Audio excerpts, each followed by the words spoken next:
ഇവർ രണ്ടുപേരും ആദ്യം തന്നെ കല്യാണം കഴിച്ചപ്പോ ഇവരെ തെറി വിളിക്കാൻ മാത്രം ഒരു പറ്റ ആൾക്കാർ ഇഷ്ടം പോലെ ഉണ്ടായിരുന്നു. അതിൽ ഒരു കാരണം എന്താ വെച്ചാൽ ഇവർ സ്ത്രീകളാണ്. പൊതുവെ സ്ത്രീകള് എന്തെങ്കിലും ചെയ്താൽ അവരെ തെറി കുറിക്കാൻ 100 ആൾക്കാരുണ്ടാവും. രണ്ടാമത്തെ കാര്യം ഇവര് ലെസ്ബിയൻസ് ആണ്.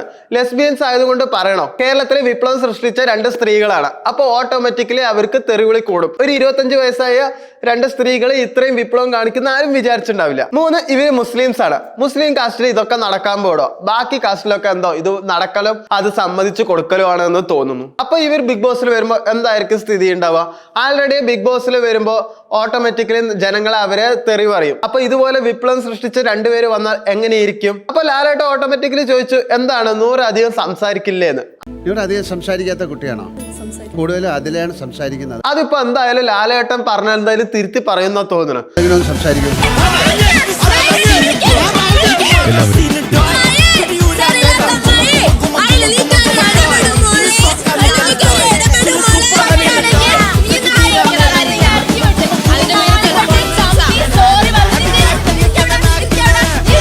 സപ്പോർട്ട് കിട്ടാത്ത ഒരു ബന്ധമാണ് അവരുടെ. അതുകൊണ്ട് ഒരാളെ പുകഴ്ത്തുന്നു, ഒരാളെ താഴ്ത്തിക്കാട്ടുന്നു.